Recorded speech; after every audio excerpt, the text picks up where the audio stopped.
All right, we're live. Hello and a very warm welcome to yet another very exciting session of the Organic Majlis on organic tea and coffee, a community initiative of the Organic and Natural Products Expo that has been bringing business community together for the last 20 years through online. All right, we're live. Hello and a very warm welcome to yet another very exciting session of the Organic Majlis on organic tea and coffee. This year's expo is scheduled to take place between 13th and 15th December 2022 at the Dubai World Trade Center and is an ideal platform for you to showcase exotic varieties of tea, coffee, and to close to 10,000 B2B buyers across the MENA region.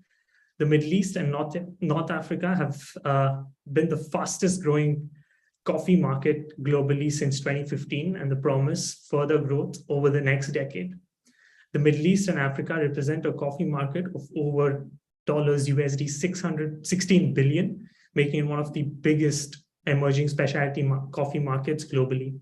Whereas the Middle East and Africa tea market was worth $6.73 billion in 2021 is estimated to be growing at a CAGR of 5.3% to reach $7.88 billion by the year 2026.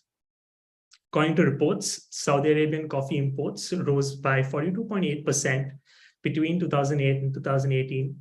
Turkey saw a 192.8% growth, while the United Arab Emirates saw an incredible increase of 249% in imports.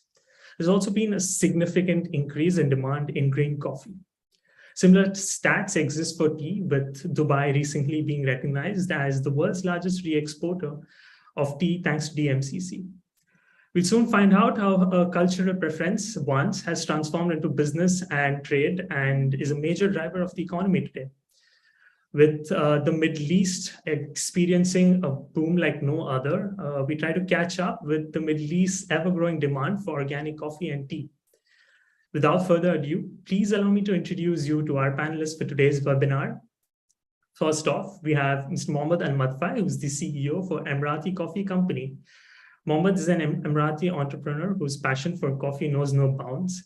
He heads Emirati Coffee Company, a third-generation specialty coffee company with close to 88 years of experience in the industry. Emirati Coffee Company brings to the UAE the highest grade of specialty coffee through direct trade relationships with over 82 coffee-growing countries across the globe, sourcing only the finest crop and the highest quality green coffee. Coffee is then roasted daily at the specialty coffee roastery here in the UAE. Next up, we have Nishant Bhatia, who's the Senior Innovation Manager at Costa Coffee here in the UAE. Nishant currently looks after food and beverage innovation across the Middle East, Turkey, and Europe for Costa Coffee's 700 plus stores. Costa Coffee has grown into a household name and is one of the fastest growing and largest coffee chains, not just here in the UAE, but also in the UK. Costa not only makes delicious coffees, but also sources it responsibly and ensures farming communities and growers are well taken care of. In the past, Nishant has worked with companies such as Yum Brands, responsible for KFC here in the region, and also Oberoi Hotels in India. Nishant, thank you so much for joining us this afternoon. Next up, we have Toland Haika. Toland is the category manager at Chef Middle East. Toland is an experienced beverage trainer with a demonstrated history of working in the food and beverage industry. Currently looks after the beverage category at Chef Middle East. Chef Middle East is a leading importer and distributor of finest quality of food and beverage products from all over the globe, supplying the hotel, dining, and airline industries in the Middle East. Chef Middle East currently is a premium distributor for brands such as Mika, Verti, and The Leaf. Last but not the least, we have Tanya Lodi, who's the founder for Tanya's Tea House here in the UAE.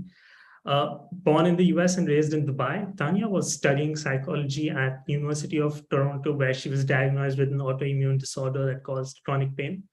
During this time, she looked to tea for its wondrous health benefits. At the ripe age of 23, she decided to open a cafe in Dubai, which used the notion of cafe culture as an escape from one's daily grind, a space with pretty aesthetics, delicious and beautiful food, and healthy teas being promoted in a fun and a unique way. The two-story cafe serves a wide range of specialty flavored teas, coffees, and food dishes. Tanya's Tea House was awarded as the title as the seventh most Instagrammable cafe in the world recently, and is also regarded as Dubai's most Instagrammable cafe. Well, congratulations on that, Tanya. It's wonderful. Dear panelists, thank you so much for joining in this afternoon. I know all of us have very busy schedules, yet you've taken the time out, join us, and share some of your knowledge and insights with us. And I'm pretty sure we'll have a wonderful session this afternoon. All right. So I'd like to start off with our first question, and I'm going to go with you right away, Tanya. And first question that I'm going with is, what is the current demand for organic tea or coffee in the region? I mean, and what's the pandemic meant for the demand for organic tea and coffee here in the MENA?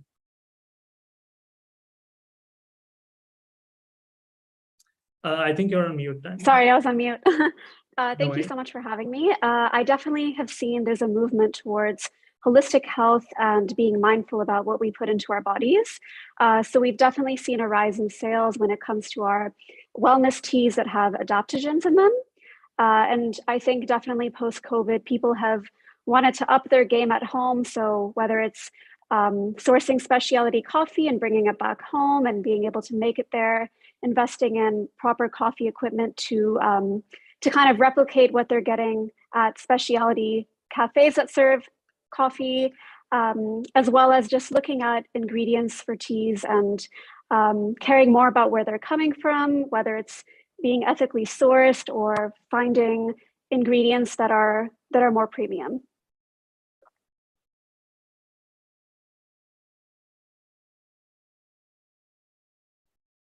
Oh, you're on mute. Sorry. Thanks so much for that, Tanya. Tolan, what are you seeing when it comes to the HoReCa industry? I know that you have a lot of clients and you supply to top hotels. You also have onboarded a couple of brands, particularly to do with tea. What demand are you seeing? So actually, looking back a few years when the organic was introduced in the Middle East, we were always striving to bring brands which promote organic and promote health. So one of the greatest points that Tanya was mentioning, that people are thinking of what do they put in their body. We as Chef Majlis, we always try to understand if we can get these brands in and start working with organic coffee and organic tea. However, within the HoReCa industry, you see that the demand is actually not that high when it comes to the organic as shown into the consumer.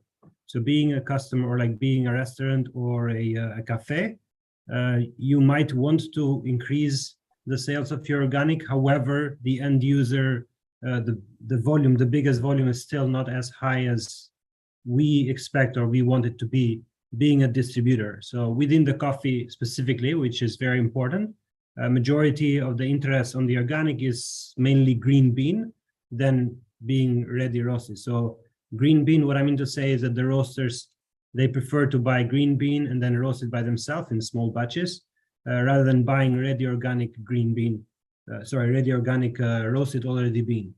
When it comes to the tea, the highest demand or the highest request that we get is actually ready packed.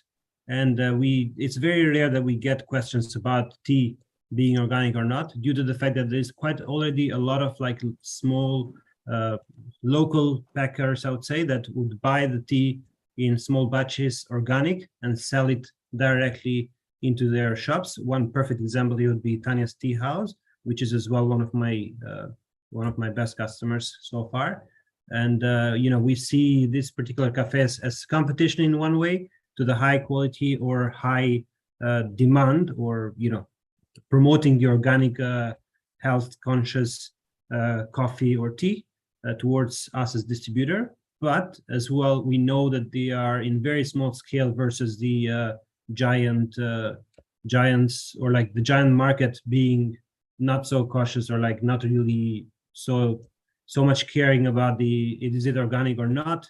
They would just want a really good quality and good pricing Also looking at the COVID effect that affected the cost a lot. So a lot of customers do still care much more about the cost rather than the is it organic or not. So talking at the volumes, I would say, or go back to the to my initial point, saying that the current demand for organic is there. However, it's not as big as we hope it would be, and I think that's about it.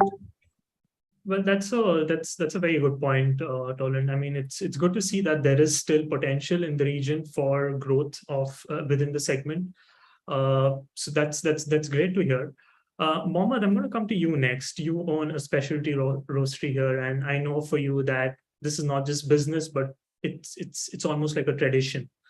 But I'd like to ask you, what sort of demand are you seeing when it comes to specialty coffee and specialty,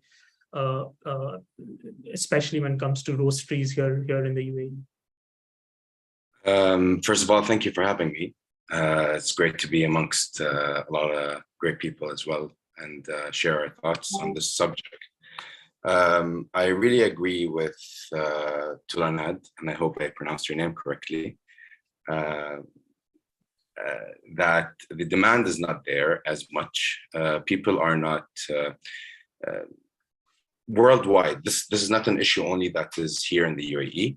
And consumers don't really understand what organic is. They think it's a healthy product, but it's not necessarily more healthy than a non-organic product. There's a lot of issues with the supply chain. It is a growing industry everywhere around the world.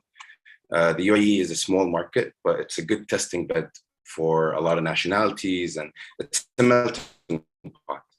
So it's great for you to take some of the trends that are in bigger markets and apply them here, but they won't be as big as they are in bigger markets. So 70% of households don't really understand what organic is. They think it's a healthier product. And there are issues in supply chain when it comes to, for example, changing your farm from a regular farm to organic farm. There's a lot of costs associated with getting the USDA, for example, stamp on your product. Yet the biggest seller for me when it comes to organic is organic farming versus commercial farming is way better for the environment. And that's the really proven fact, I would say. Everything else, there's a broad understanding, broad agreement, but not really critical data that would say, yes, this is much healthier than the other, or less pesticides, because there are naturally grown pesticides that are available in the organic market. Doesn't mean it's pesticides free. For us as a roastery, as a supplier, we do have customers that ask for organic, but not as much. We have specialty cafes that are very specific on their offering, and they offer a organic product, whether it's from their food range to their coffee range. So they ask for organic. The demand is not there, but they would think of an organic. They don't think of an organic coffee as they think of an organic tomato, for example. It's very different. But we see a rise of organic products within the HoReCa industry that I would say they help within the industry, which is milk, dairy. So there is a rise in organic milk use, whether it's from oat milk or any other alternative milks. So there's a bigger growth there where people are going towards organic products when it comes to dairy, because dairy actually makes a difference when it's organic. And we see a rise there where cafes or the industry, because dairy and coffee in this industry go hand in hand. People drink their coffee with milk, or they drink their tea with milk as well. So we see that there is a growth there. But when it comes to the beans themselves, we also carry a lot. We carry a tea brand that's organic and sustainably grown and socially conscious and so on. But we don't really see that's the pull of the consumer. The consumer would go towards more of a brand. So the only reason also organic milk, or I say organic oat milk, became so popular because Oatly became very popular.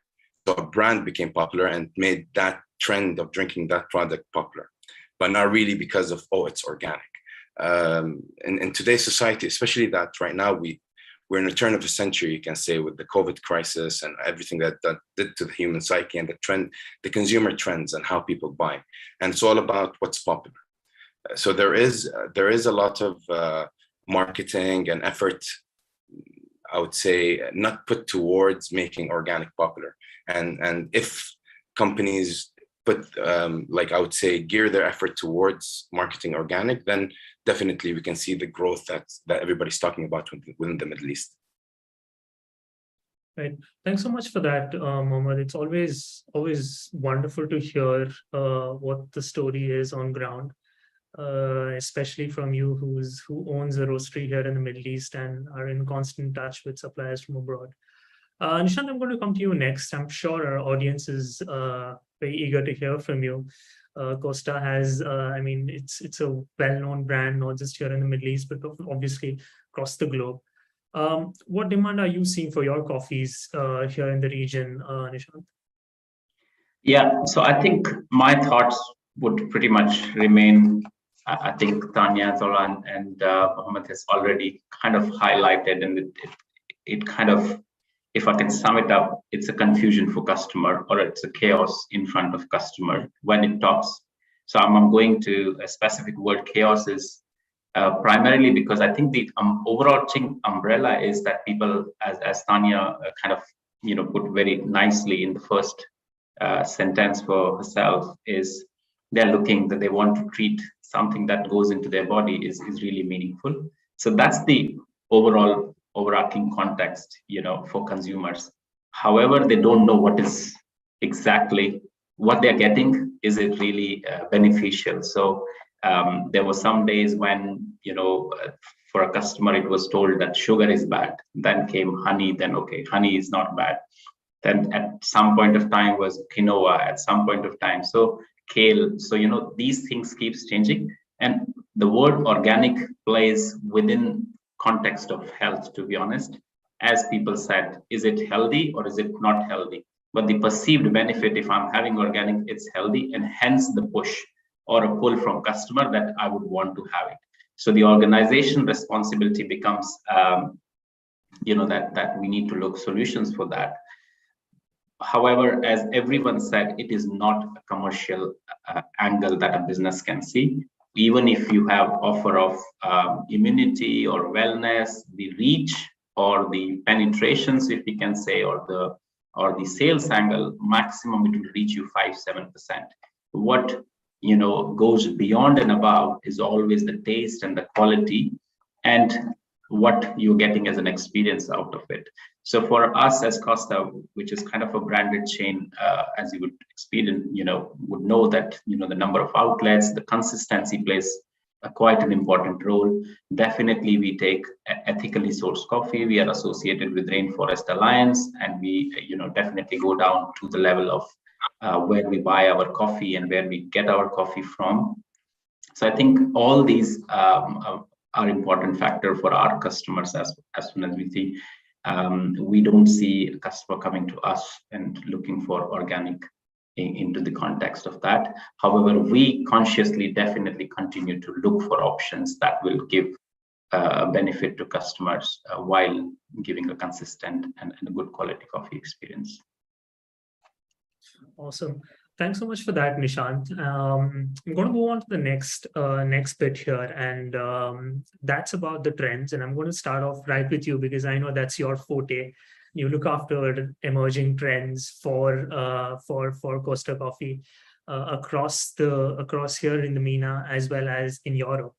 Could you tell us a bit about what trends are you currently witnessing when it comes to your coffees? What upcoming trends are you witnessing, if I may ask so? Nishant? Oh, sorry. I thought the question was for Tanya. Sorry. No, I thought I'd go with you because it's your forte about trends and upcoming trends. So I thought I'd start with you and then go all the way to Tanya. In terms of trend, definitely, again, I'll go back to that. The health definitely seems to be the biggest trend. Within that space, obviously, there are multiple factors that we're seeing. For example, vegan, we are continuously seeing the rise of vegan plant-based option, be it the alternative milk, be it the alternative food options that we're putting, whether we're working right now with Impossible Meat, we've worked quite other organizations across the region as well. So we are seeing the rise, not to a level which is 20% or 30% of your sales. However, it is constantly increasing, and people are looking for those options. Plant-based milk again is on rise. Equally, solutions that can make them feel on-the-go options, like RTD drinks that comes with a benefit. Definitely be seeing. So health is one definitely a trend that we are seeing. It is constantly increasing. The other one, obviously, with the rise of prices that we are seeing across our supply chain network, and equally, then we are, having a pressure to increase our selling price as well. So, for a customer point of view, the trend is obviously what's the kind of bundle or a value for money that I can get from your outlet, and make a decision faster. That's my lunch, that's my breakfast bucket, and that's what my evening bucket is. So that's something it's also happening at the same time. However, while everything else is happening, whether it's inflation, whether it's rise in prices, I think something which a customer is not willing to compromise, and which is definitely a benefit for us, is a treat.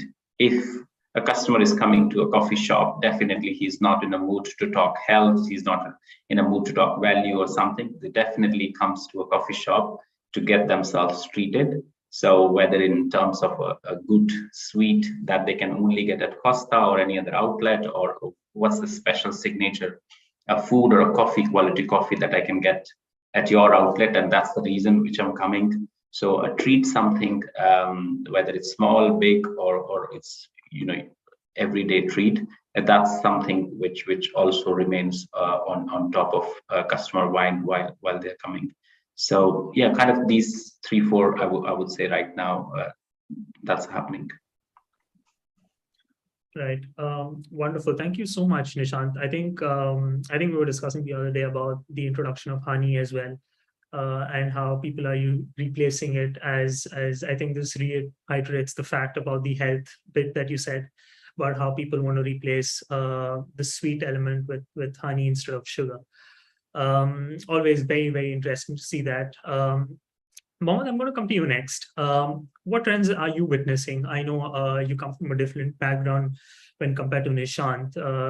What is it that you're seeing? What upcoming trends are you witnessing?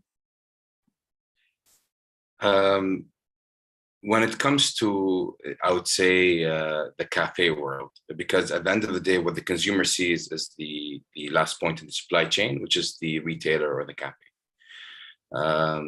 The trends that we see, because as a supplier, we supply coffee shops from all different sizes and different offerings and different designs and experiences, which brings me to that. Experience is what consumers are looking for right now. With COVID and then suddenly now life is back to normal, and people are out and about and going to the cafes. They're looking for the cafe that has the experience. Now, if the coffee and the desserts and the food is on point, then they would frequently visit it. If it's not, then they would come back. They would leave once that place trend is gone and another experience comes up.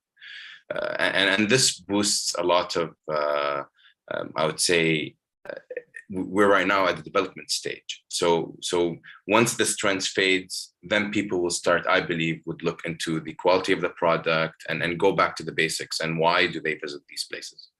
But as of now, with all the distractions that are happening with the world opening up, people are into the place that they would actually feel better being in.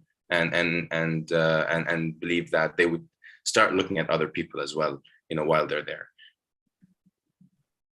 Right. Well, thanks so much for that, Mohammed. Tanya, I'd like to come to you. What trends are you looking at? I mean, I know that you cater to especially the Gen Z and the millennials of the region, and it's very, very exciting to see what they're looking into. So what's happening when it comes to the cafe side of things, and what trends are you looking at? Oh, you're on mute. So I definitely agree with Mohammed about people kind of craving that special experience. But we as a brand, Tanya's Tea House, sees that as the touch point to kind of reel them in and educate them about why our brand is different from others, and we use that touch point to kind of educate the customer on, you know, our specific specialty teas and our specialty coffee that might be different from other places.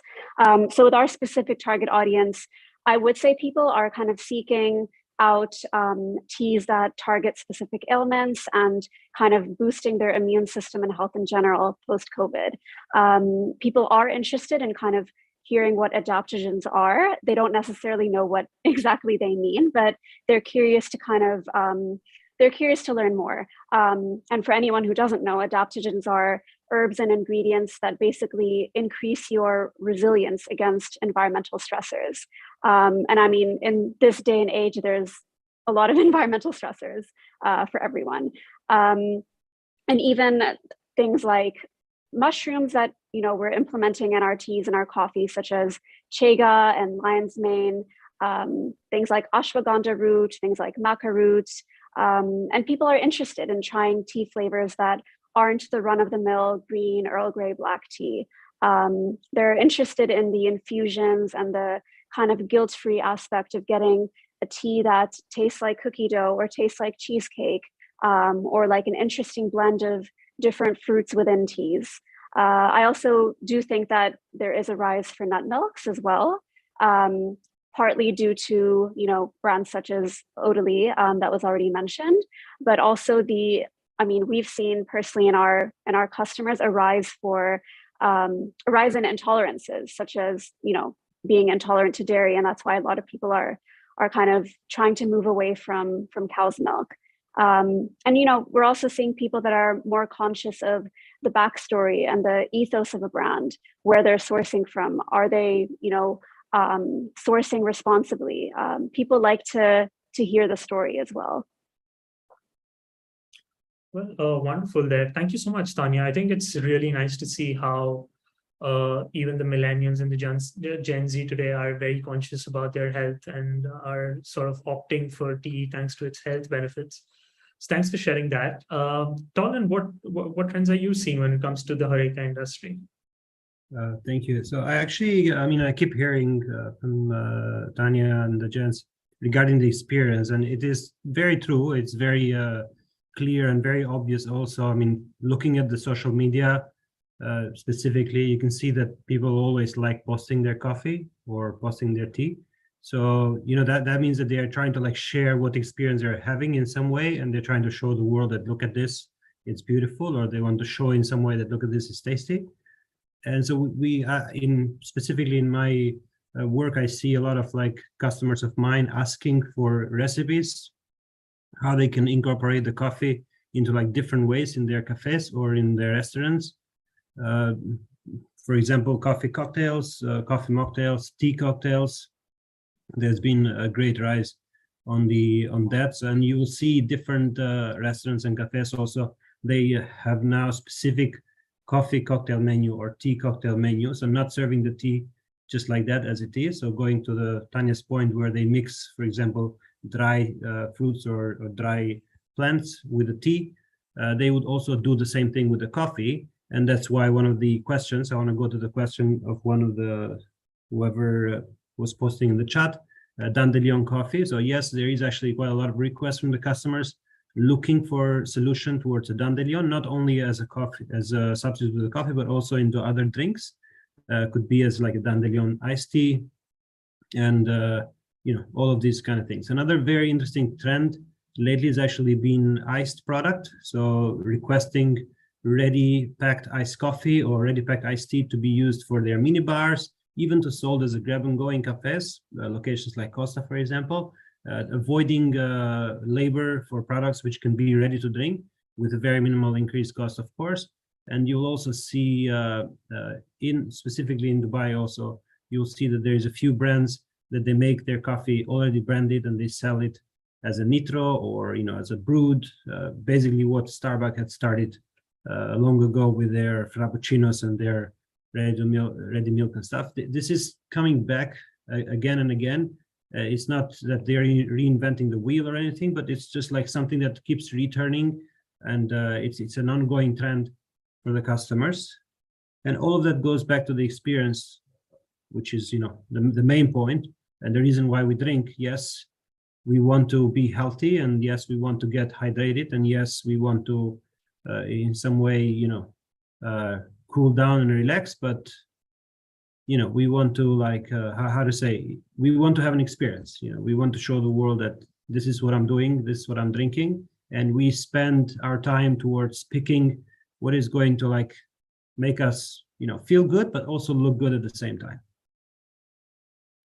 Well, very interesting there, Tolan. Thanks so much for sharing that. I mean, I didn't think, the industry was going there when it comes to, sort of making your own drinks and all of that. But thanks so much for that. Thanks for sharing what's happening within that particular sector. It's always very interesting. I'd like to go on and move on to the regions from where we source coffee from. We know that Dubai is a hub for a lot of tea and coffee. There's a lot of potential scope for re-export as well. Tolan, I'd like to come to you. I know that you've recently onboarded a couple of tea brands from Asia, if I'm not wrong. But where do you see most of your tea or specialty tea or specialty coffee coming from? Which region do you see most of it?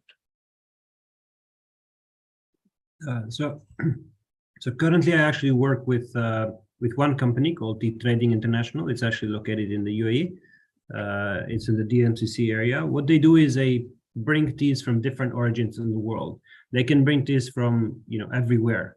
It's not that they are specifically going to bring from this region because that's what they do most of the time. They are actually a packing company. So if, for example, you'd reach out to them and you say, I want a tea that comes from Assam, but it has to be specifically from this area of Assam, or I want a Japanese tea that comes from this part of Japan. I'm just giving an example, but so basically this is something that we can do as a distributor. We can reach out, find the tea and bring it, even if it has to be, very unique specialty picking or anything. Currently, what we do is we bring from countries like Kenya, Mozambique, from India, specifically South area, from Tanzania, of course, from Assam is one of our main regions that we bring. And then, but this would be mostly for the black teas. When it comes to the green teas, we are bringing from China at this stage, also looking at the logistic situation, specifically with the problems that Sri Lanka has had lately. We find it much easier to bring the teas from China. And when it comes to the fruit teas, I want to go back here to the organic part. So not too many countries in the world can certify about the product that they are organic. So this is very crucial and it's extremely important to understand or to look at. So if a consumer thinks he's actually serving an organic product, then it's very important to understand where is he actually bringing this product from, because not every country in the world can guarantee and certify that the product is organic.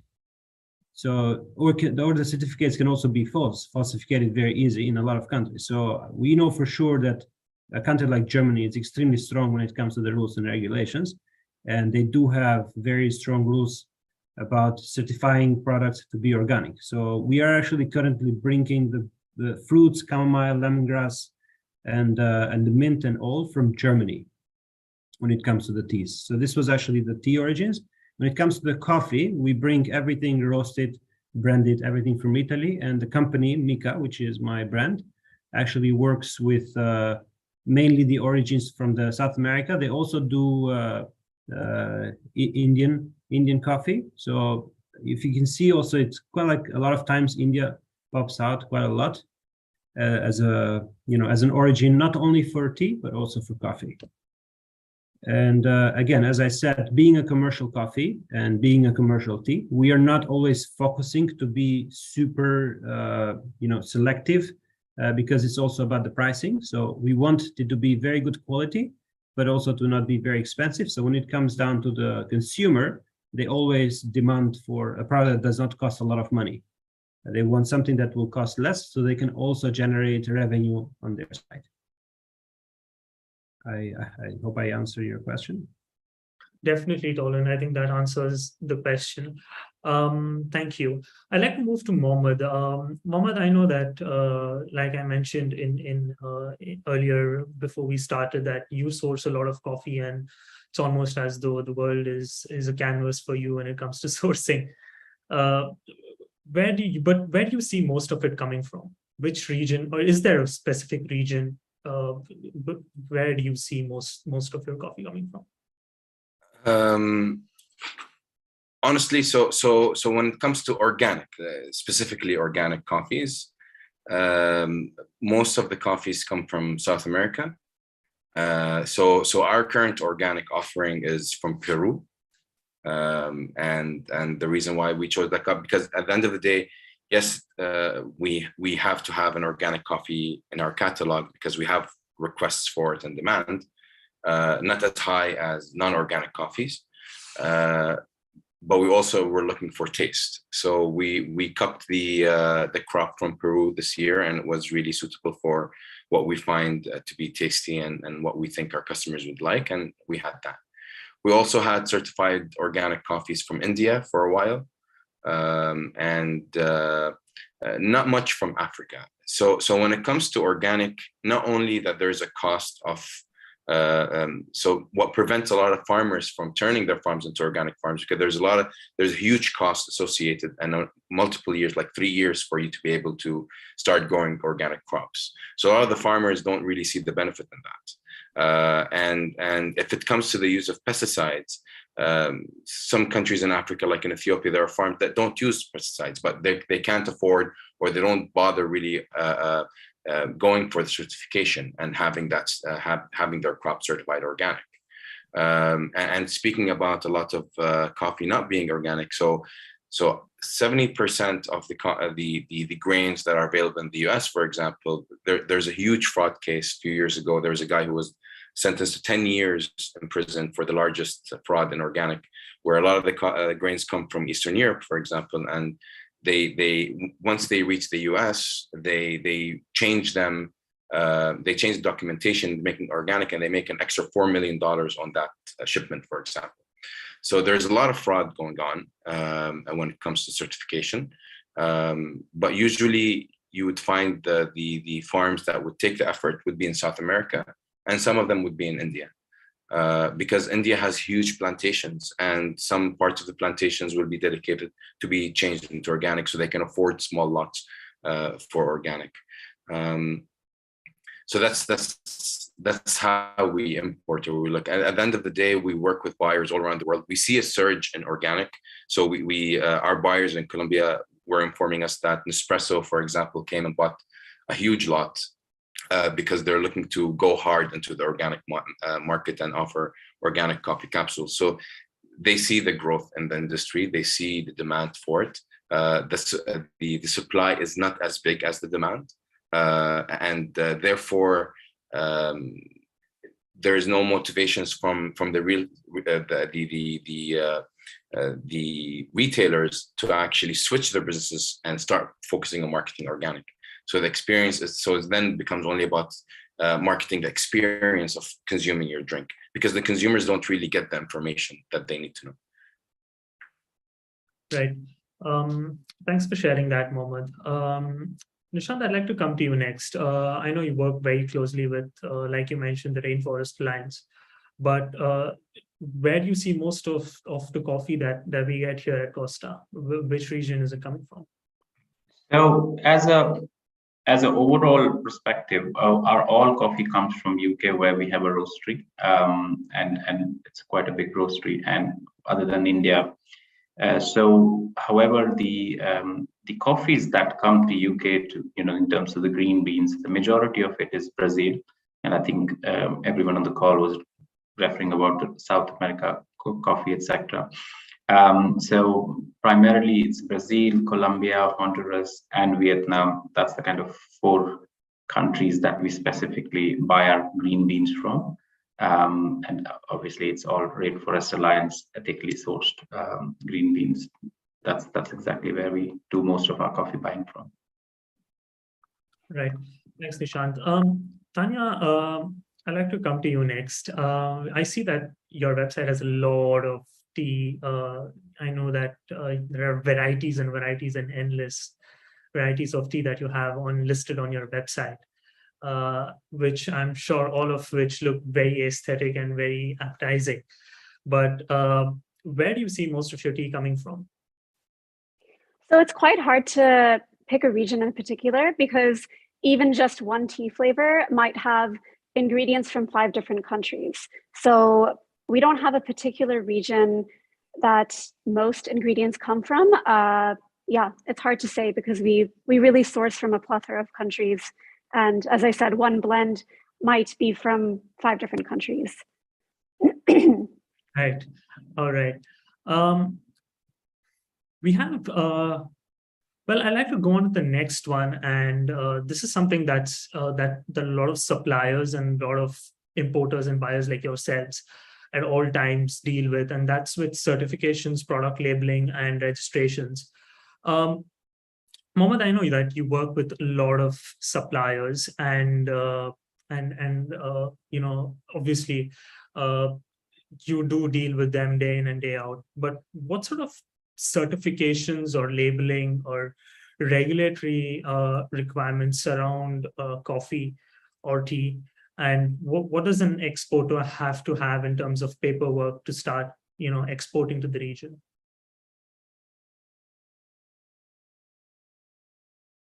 Mohammed, I think you're on mute. Yes. All right. So what I think is what makes the UAE a hotspot for exporters to bring in their coffees and house them in facilities like the DMCC is the UAE is really, it's very comfortable to work with the UAE when it comes to exports. Logistics, things are clear. Logistics the infrastructure for logistics is there. So this is something, you know, that makes the UAE a great place to. Unfortunately, that none of the things that are being exported when it comes to tea and coffee is really manufactured here because the UAE does not grow tea or coffee. So with the rising oil prices, with the crisis on a verge, with the freight prices going up, a lot of people are like now shipping directly to origin wherever their markets are in. But again, I said the UAE is a great place for a exporter to come and get the experience on how to deal with the Middle East and what to expect from the Middle Eastern market before he enters bigger markets like Egypt or Saudi Arabia and other markets within the region. So it's the infrastructure is there. It's really easy for you to get in, and the exporter requires a certificate of origin, full details on where this product is manufactured, when was it produced, and you know, the origins of that product, like a simple I would say A3 document that's stuck on the bag or with the bag itself for it to come in. And with DMCC being in a free zone, it's really it's really easy and fast and affordable to actually take your product there, store it there. So we store all of our coffee that we buy in the DMCC. So we have around like 2 or 3 containers of coffee that are sitting in the DMCC and in a state-of-the-art facility, I would say, in terms of storage. And it's really easy to take it on shore, I would say, from the DMCC, from the free zone to the mainland. So the documentation, of course, every system has its ups and downs, and in terms of importing, but I'm currently in Saudi Arabia, and what I'm experiencing here in Saudi Arabia, trying to import and export from Saudi, I'm really thankful for what we have in the UAE, I would say. So the documents are very clear. Everything's online. They need to have things translated from Arabic and English, as if it's as easy as shipping a document through DHL. I would say a personal document through DHL. It's not a lot of requirements. Of course, this brings up a lot of issues of fraud when it comes to certifications from origin. But we work with the right producers in every country that we deal with. and we deal with almost every producing country. And our buyers are they've been in the business for decades, and they're legit in terms of they do things to a high standard of ethics. Well, thanks so much for sharing that, Mohammed. I think you've answered a very important question here. I think it's something that's on every exporter and every supplier's mind. So thank you for that. Tolan, is that the same with you? I know you work with a lot of distributors as well at Chef Middle East, but thank you. So I agree with Mohammed regarding the simplification of the process in the UAE for products to import or export. We do lots of import and we do export as well. Working with different countries within the region, it allows us also the chance to, like import everything or most of the things within the UAE and then re-export them to countries like Oman or Qatar. We do have quite a lot of problems only with Qatar at this stage, following the embargo situation. Qatar does not allow any product that has been produced in the UAE to be shipped in Qatar, unfortunately, yet. So we have had, that's been the only issue, and that's why we still are not able to actually sell the tea there. But when it comes to Oman, it's very simple. We just basically take all the required documents, certificates, extremely important, and we just carry them along to the right department, and then we get the product registered. Once the product has been registered, every time that we ship in, we require a certificate of origin always to come alongside with the delivery or with the shipment. And it is extremely simple. It takes sometimes there is like a back check of the products. We do we have a marked warehouse, state of art, and we always get weekly or daily visits from municipality to do checkups for the products. So, we have to make sure that all of the products we bring are really what they say in the certificate. Otherwise, you can get caught very easy. You cannot cheat in any way, or get or do any problems or try to do any problems when it comes to the documentations, of course. Otherwise, you will lose in the future.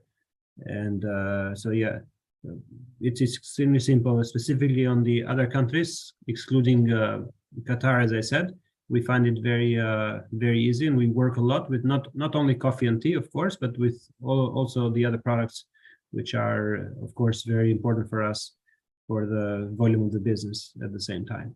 So going back to that, the tea that I sell in Dubai or the UAE, it's packed and produced there, and it gets a certificate from the UAE. In the other countries, we don't really need the original packing, because the product has been handled in the UAE. In Oman, we would need a certificate from the UAE. So we send the product for testing, we get certificates, and then we start exporting from there. For the coffee, we use the certificates directly from Italy, and we just get a re-export certificate from the Middle East. So we just go through the re-export process, because the product has not been handled only through the as a raw material. It's only been handled as ready packed. So they only need to check the warehouse if it's been controlled in the right temperature or not. I think that's from my side. That was very detailed, Tolan. Thank you so much for that. It's very good to know, and getting such first-hand information is always very valuable to our audience, I'm pretty sure. How's it with you, Tanya? I mean, do you have? I mean, when you work with suppliers, how does that change with you? Do you deal with distributors directly, or what do you have to say for suppliers who won't work with you? What sort of paperwork do they need? So as a cafe, we're mostly B2C. I'm not personally an expert in exporting and importing, but we use a freight forwarding company, and there's lots of them in Dubai, and they help with the whole process, from the paperwork, the HACCP certification, full transparency in ingredients in both Arabic and English, the shipping logistics, the approvals. So we're fortunate enough to work with a company that helps us with this. And in terms of the coffee, we source it from a local coffee supplier, so we don't have the need to kind of work with the back end. But it's pretty straightforward. Awesome. Thanks so much. Nishan, do you have anything to add to that when it comes to Costa, or does everything happen from the UK itself? I think it's been covered by all, so it's very Awesome. simple forward for us. So, yeah. Good. If I may add also one more point, if that's okay. Sure, go ahead, Tolan. So one of the actually very important things, or like very interesting, I would say, has happened specifically in the last few months, considering the fact that the logistic problems and also what, as I mentioned, documented problems, a lot of the small importers that do coffee roasting, so I'm not talking here about the container size as the volume of Mohammed, actually all of them have actually tried to look at like solutions of locally sourcing instead of bringing it from export directly, because they do find it a hassle, and it requires a lot of it requires more people to actually do the job to make sure that you can import the product.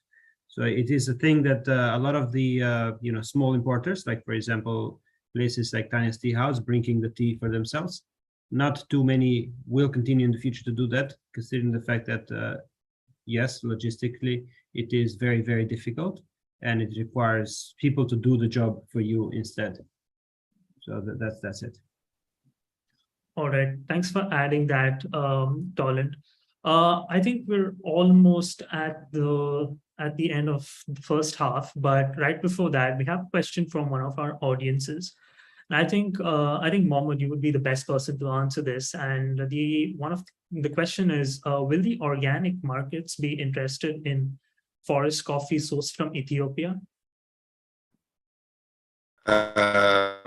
So the harsh answer, excuse me for my reply, no.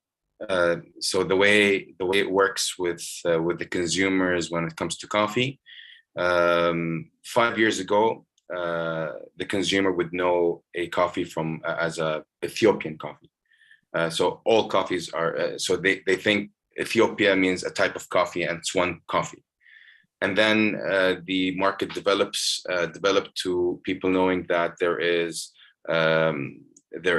for example, they started gravitating towards certain varieties. So Blue Mountain was one of them. Geisha is another one. And then they now gravitate towards, they got more educated. Now they discovered there are regions. So people will go for Hambela or Guji or Yegeshef or Kafa, whatever origins that are in Ethiopia, and there are hundreds of them. And within these origins, there are areas, and within these areas, there are farms. And these farms, there are different varieties of coffees grown, altitude, soil quality, and processing method, and cooperatives that they belong to. So we're not really there yet when it comes to I would say people getting excited by coffee being grown in the forest, because a lot of people don't even know coffee grows on a tree.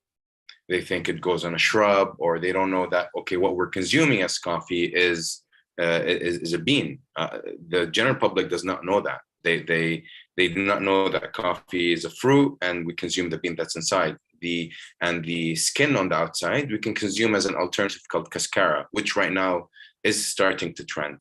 So we always carry cascara, and from different places like Costa Rica, Colombia, Yemen, and we're seeing a rise in demand for this alternative coffee of cascara, because it has less caffeine, has higher antioxidants, and it's the taste tastes different.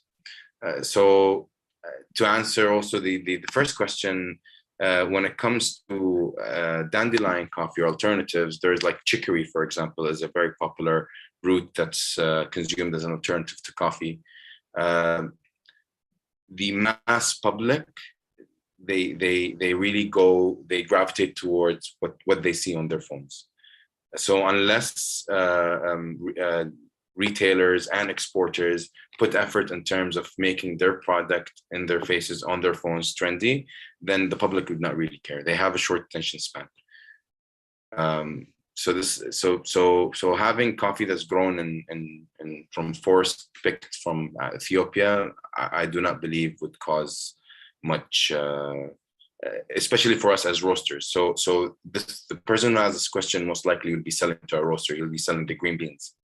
And to us roasters, it all comes down to the cup itself and how the cup tastes. If the cup tastes, because this is what we're going to be giving to, for example, the likes of Tanya. Tanya would, she would care about transparency. She would care about, the reliability of the information that we're giving her about this coffee.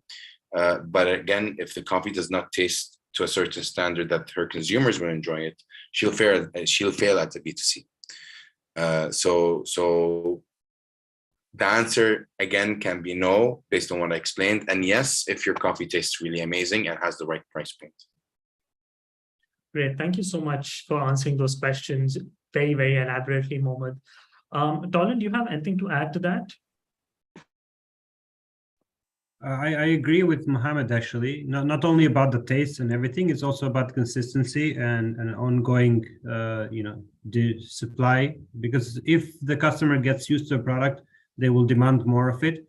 But if you bring a very unique product like, Forest Coffee Source, obviously you won't be able to, supply in a regular demand, because you won't be able to get a regular taste continuously due to the fact that being a product that comes from the forest, based on the altitude and the temperature and weather changes, you can get different tastes. So you won't be able to have a consistency on the supply. This is why I think it's a straightforward no. And a distributor will definitely not be interested to import something like this and start searching for customers in the market. It will be like trying to find a needle in the hay when it comes to looking for a customer who is going to want to work with something like this. There's very few out there. Is those customers who are really keen to do developing new products, or also trying to promote that they're different in some way. However, I think it's super risky, and it definitely is something that I wouldn't recommend for any distributor to actually go for it. I would always say, no. Yeah, I could say yes also if this was coming from, for example, a small roastery can ship this for themselves in a small quantity, just for trying to do a partially promotion. For example, I want to promote a forest coffee source from Ethiopia for the next 3 months only. And then this could be something very unique for some experimental coffees, I guess. That's all. And I think that's it I can add. Thanks so much, Tolan. Nishan, Tanya, do you have anything to add to that? I agree with Tolan and Mohammed. Awesome. Yeah. All right. I think that brings us to the end of the first half. We now have a 5-minute break. I would request the panelists to stay on the same call, and you may wish to switch your video or your audio off, and then we should see you in exactly 5 minutes. Thank you.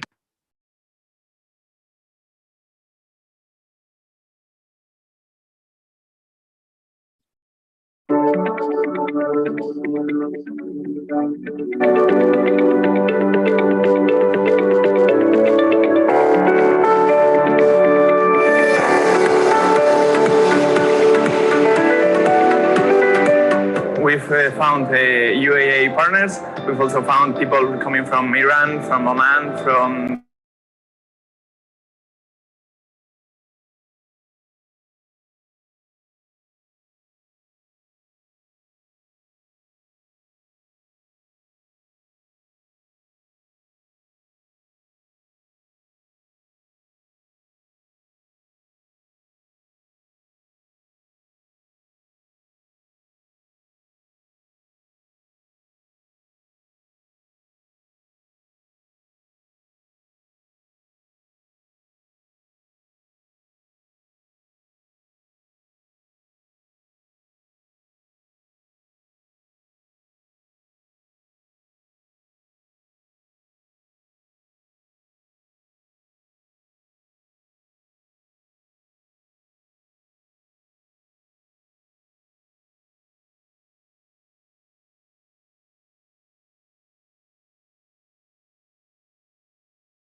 All right, we're back.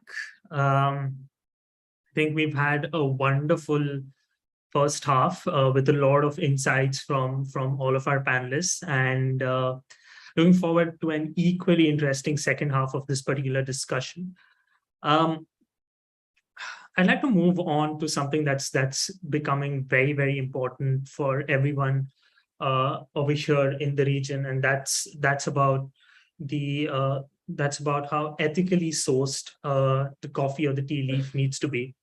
I'd like to start off with you, Nishant, on how important is ethically sourcing coffee for you at Costa, and how does this sort of align with your sustainability goals?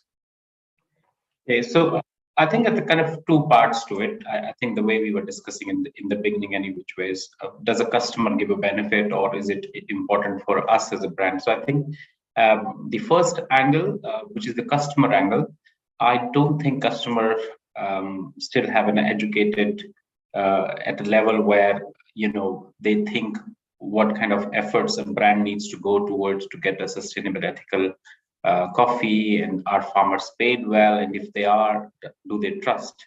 However, from a brand point of view at Costa, we are definitely, this is at core, or our heart is associated with that we definitely take care, and we are associated currently with Rainforest Alliance, so all our coffee are 100% ethically sourced. Farmers, and equally we have a Costa Foundation where a lot of money or the effort that goes without any charge, and we kind of build schools in Africa and other developing countries as well to just give it back to the society where we're getting the coffee from. So coming back to your original question, yes, it is important from brand point of view, and it is our responsibility that we give it back to the society or to the people where this is getting done. However, going back to the second part, I am yet not sure or convinced that does a customer know about it, that what is RFA, or what is ethically sourced coffee. So there's a lot of effort that needs to be done at a brand level, or everybody from all coffee shop owners, etc., so that customer gets to know that and equally willing to pay for the efforts that the organizations are making.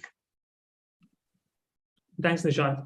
It's always nice to see how, the big companies and huge coffee chains like Costa taking the lead when it comes to these things. Mohammed, I'd like to come to you next. How important is it for you to for your coffee to be ethically sourced, and how does that fit into your sustainability agenda as a business? So in Emirati Coffee, our mission is to make the highest quality specialty coffee accessible through competitive pricing, high quality sourcing, and vertical integration. So we are currently, when I say vertical integration, this is also what makes us unique, or our value proposition to our customers, whom are the cafes. We are involved within the whole, all aspects of supply chain. So when it comes to the farming, when it comes to the farm, we work in collaboration with we're the main distributor of South Korean technology that was developed and funded by Seoul National University, the Korean government, and the UAE government in terms of for agricultural purposes. So we're working with farmers in installing sensors that can be placed on the trunks of the tree, of the coffee tree, and measures the sap flow, and also do soil testing and so on, to ensure that we reduce the amount of fertilizer used, we reduce the amount of water used. So with this technology, you're successful in reducing water up to 70%, because you have a live, I would say, sensor going on where you can see what's going on with the plant, if it's thirsty, if it's full, if it's sleeping, if it's disease struck. So you can prevent, early prevention of disease as well as a major part of what we're doing. So we also, when it comes to the import and the producing side, so the farmer works part of a cooperative, and they sell their coffee beans to a producer that produces their coffee bean and then exports it, selling it to an importer, and then it gets to the roaster. So that's how the supply chain works.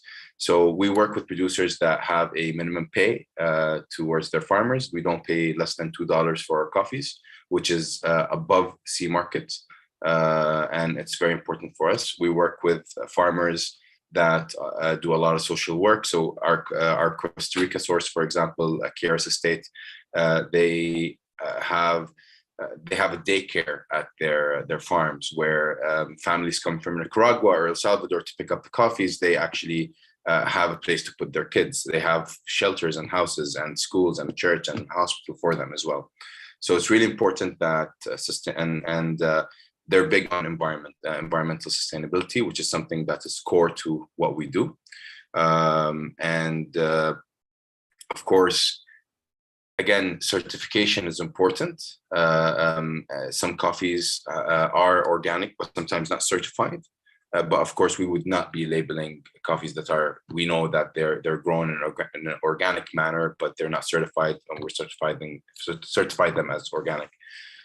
So currently, like, we have one range of organic coffee, which is Peru, but sustainability when it comes to growing of the coffee, the well-being of the grower and the picker of the coffee, the ethical, I would say, practices of our logistic companies as well.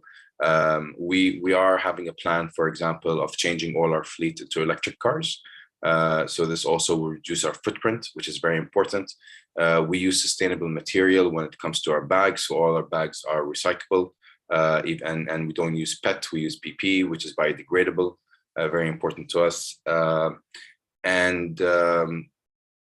yeah, it's really core to us to be sustainable, and we provide all our customers with full paperwork and transparency about where they're getting their coffee from.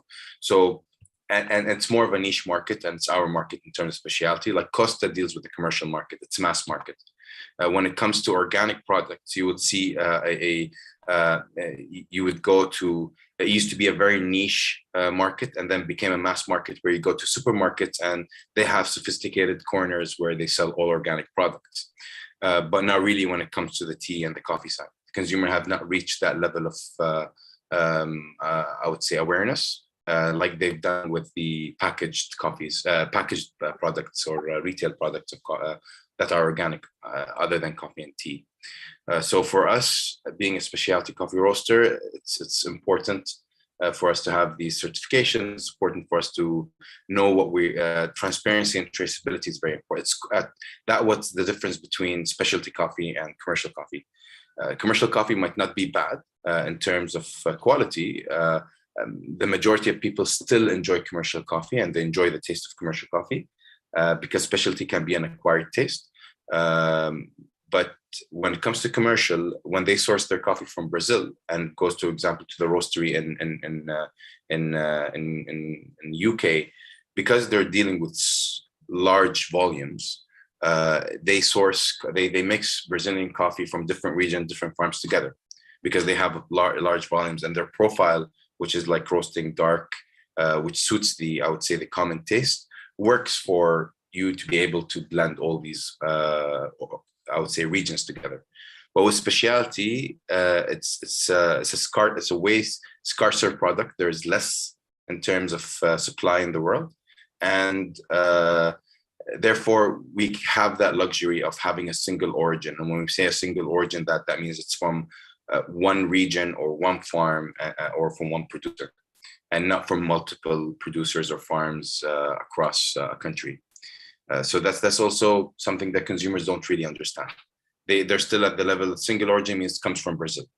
But no, single origin means that there's full transparency and traceability to that coffee. Well, Mohammed, thanks so much for breaking it down. And that is very insightful. Like you mentioned, I think there's a lot of effort that the community needs to put in when it comes to education. I think we'll eventually get there. Tolan, I'd like to come to you next. I know for a lot of your clients, which are these hotels and cafes, sustainability and knowing where the coffee comes from is very, very important. So how do you deal with this? How important is it for you, for your coffee and tea to be ethically sourced? So I want to, just raise a point that saying that, most of the things that Mohammed mentioned is basically what I would wanted to say as well. So it's really great to hear all the insights from his side. Just a few things I'd like to add as a distributor or as a supplier for the product. So we normally don't rely, or like we even if we want to, like we can of course do the tracing of the product straight to the origin to find out how and when and where and who is doing all of the work behind, and then come back to showing that to the consumers or to our customers. However, because it is basically such a long process, we rely on the certification from our suppliers for this specific process. And normally the customers, they don't really dig much or investigate much on that. They will, trust and believe on the fact that whatever we bring is transparent. And that's why, we always try to also work with suppliers who are trustworthy and, really certified and qualified to sourcing not only good quality, but also ethical sourced products, which is really crucial and important, of course.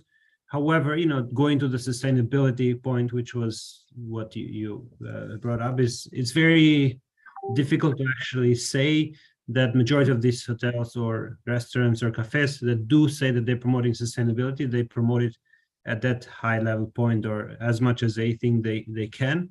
Unfortunately, it's extremely difficult to be very sustainable in a world like this, and also at the same time to have products, because to have products you cannot always be sustainable. It's very difficult to do that, because majority of the coffee that I import and sell is mainly focused towards the commercial side, and there is very small amount of organic based on the demand as well, which is very crucial. We definitely do from so many different origins.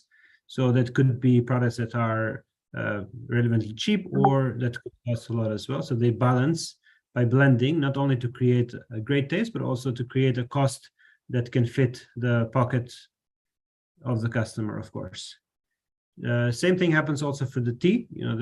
Our tea supplier, they source from, as I mentioned earlier, a couple of different origins from India or Germany. And we know very well that if you were to go to India, the pay is not as good as for people who actually harvest raspberries in Germany. So in some way, there is a blend of different things happening behind. We try to source in a way that we always request a proper document and certification for all of the products, that everything is sourced properly and it has all of the necessary information that we can share with the customer when they ask for it. They do ask, but very, very few, to be honest with you. And not all of the customers request all the required document. They focus so much on how cheap you can give it to them. Right. Thanks once again, Tolan, for breaking it down. Very, very interesting to hear. Tanya, I'd like to come to you. How important, once again, is it for you as business to source ethically grown coffee or tea? So as a niche brand, our USP is to be mindful about the efficacy of our teas. We have all of our tea ethos highlighted on our website, which our customers can see.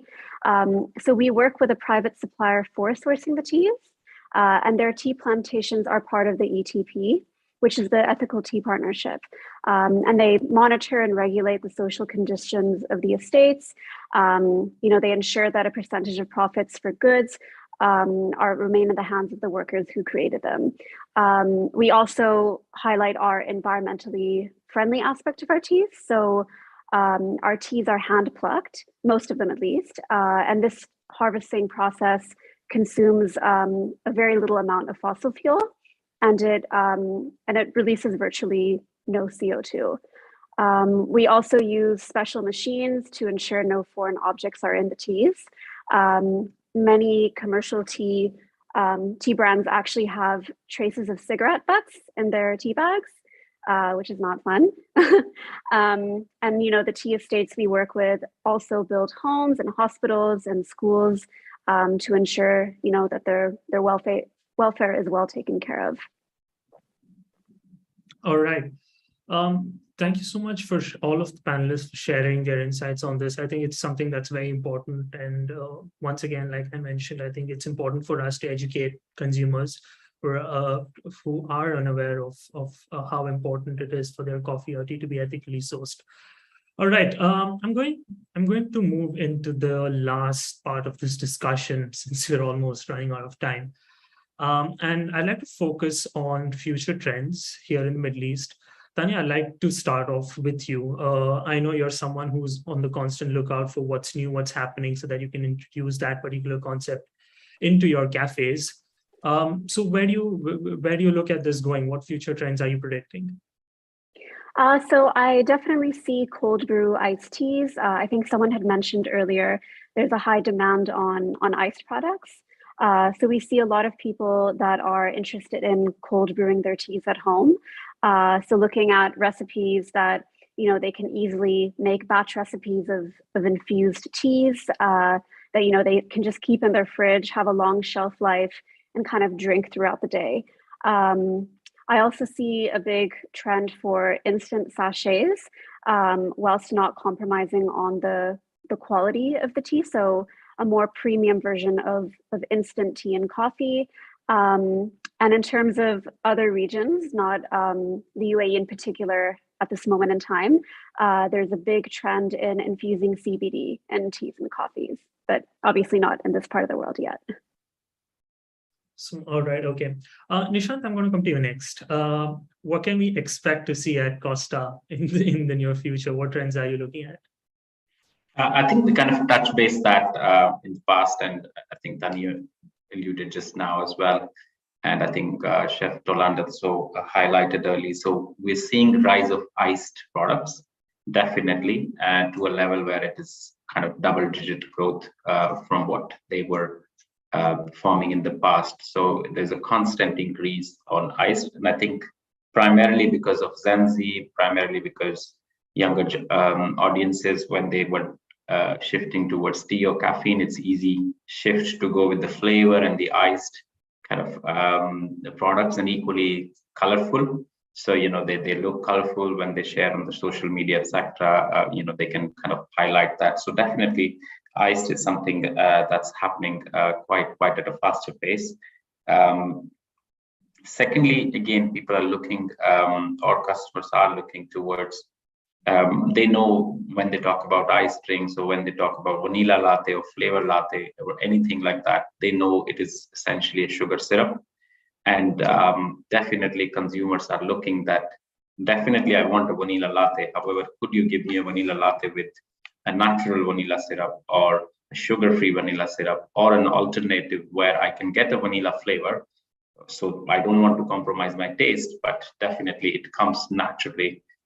So even if it's a brown sugar rather than a refined sugar, people think brown sugar is more healthy, and I'm happy to take that as a solution. So a kind of sugar alternative, sugar substitutes, or whichever way, they don't want to compromise taste, as I said. However, flavor favorite remains the same good old classic. So how do businesses adapt their sourcing from new suppliers where taste is not compromised, but we are able to give solutions to the customer? So I think that's something is a key, and definitely plant-based kind of solutions we are seeing there continue to rise. So that kind of 2-3 areas where our strategies are focused as well.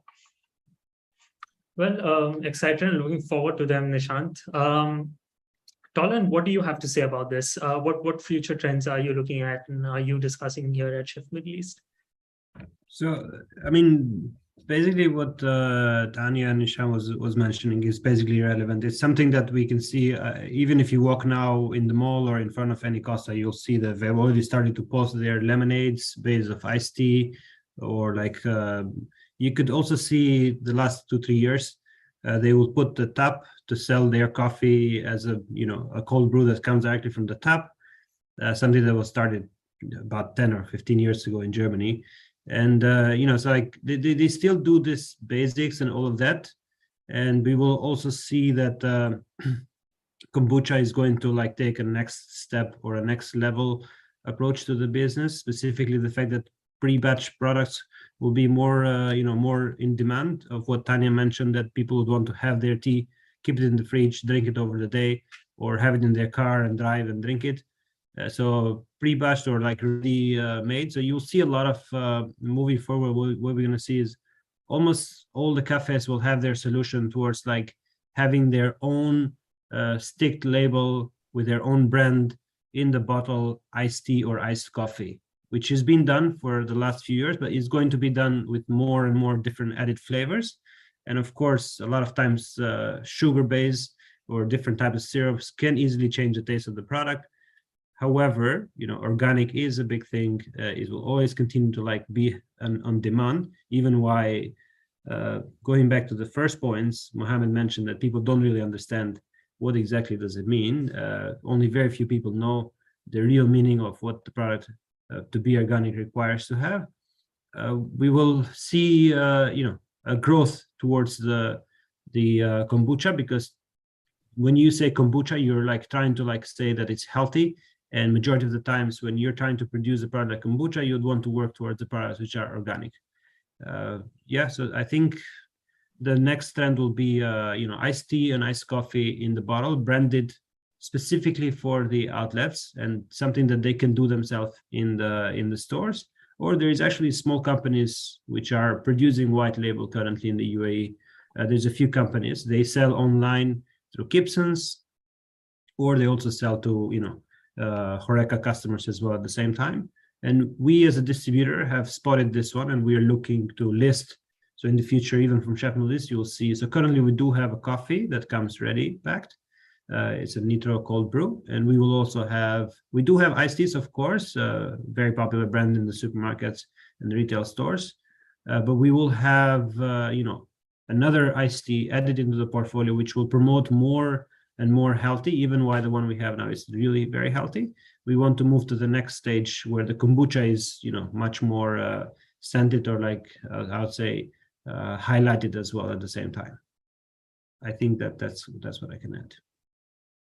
Wonderful. Thanks so much for that, Toland. Once again, very excited and looking forward to trying some of these new flavors.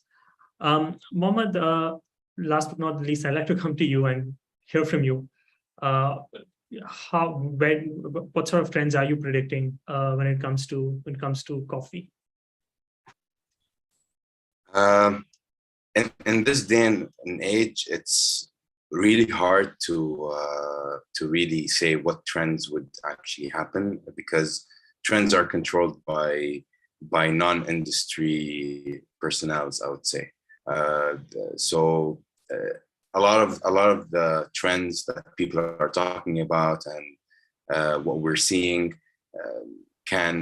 or I would say the interest that we see rise in certain things can really turn into trends and become part of the industry and like a strong segment in this industry, or it can fizzle out. So it's really difficult to say what would stick and what would actually work. But again, for us, as the business side, we'll have to try.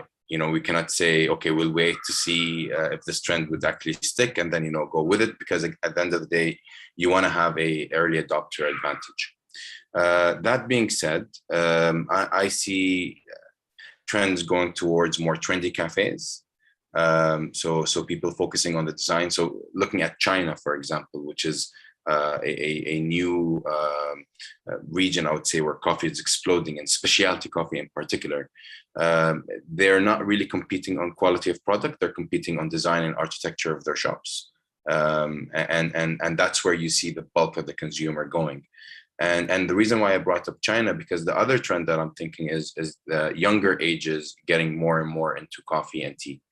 In the past, you used to see the coffee was predominantly consumed by older, I would say, age groups. But right now, you'll see younger age groups participating in the industry and being a big part of it. Because cafes are where they socialize and where they go out and where they actually, spend the gaps in their day that they don't have anything else to do. So that's another trend, younger ages, more trendy cafes. I'm also looking at a trend that is rising in the US, which we're thinking about maybe introducing, which is collagen infused coffee. Lately there's a brand called Vital Protein, which Jennifer Aniston is associated with. Every morning she would put a scoop of collagen in her coffee to promote health and so on. So this is something that is new. We don't know if it would take shape here, but we'll try it out to see how that would go with the market. You also have alternative coffee. So kombucha is one of them. That was mentioned. Cascara is another one. We're seeing a lot of interest in Cascara. A lot of our customers that didn't know it existed, call us up saying, "Do you guys carry Cascara?" And say, "Yes, we do," with a surprise, and they start consuming and producing Cascara drinks in their cafes. Also, a lot of cafes, mixologists, I think, can be a niche market that's growing, where a lot of cafes, as Tolan mentioned, is they're asking for new recipes, new ways to prepare their drinks and present them, because the market is kind of getting congested. I remember in 2013, I wanted to open a specialty coffee shop, and I went to Dubai Mall and Galleria Mall when it first opened in Dubai. And they said, "We have enough coffee shops in our mall." And I said, like, "No, it's a specialty coffee shop. I'll have like a shop roaster. I'll do artisan work." And they did not get it. Now, if you go to a cafe, if you go to the same mall and you ask them, "I want to open a coffee shop," they'll say, "Definitely," even though you might have 6 coffee shops right next to the door to you. So that's changing, and so the culture is growing, and it's a positive that the younger population is getting into it, and I see it as a trend where younger people are consuming coffee where they weren't, and younger people have, I would say, different taste buds, so they would be gravitating naturally towards what Tanya and Sparsh mentioned in terms of cold drinks and new infused, sugary drinks and more. And in terms of alternatives, so we see a rise in hibiscus, for example, as something a lot of people are enjoying. Kombucha would be one of them. Cascara is another one. So a lot of the herbs that are produced that are made into a coffee or a tea, they are there. But again, it all depends on it's a culminating experience. So from the audience is listening, saying, "Okay, I'll open a shop that sells organic products and healthy alternatives and ethically sourced coffee, and I'll make it." It's a full package that a consumer looks for. They look for the experience in the shop, the service, the quality. The product is only one element. You see a lot of cafes that are doing amazingly well, and the quality of their product is very low. Yet they got the other elements correct as well. So it's a full experience that you need to offer, and the product is a vital part of it. It being organic, sustainable adds to it, of course, 100%.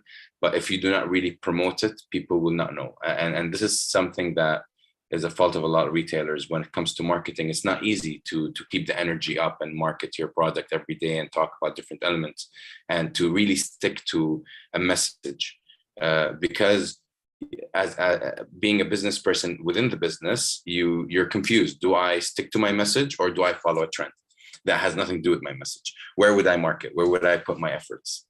And in today's world with technology, it's very fast paced. It's not like what it used to be.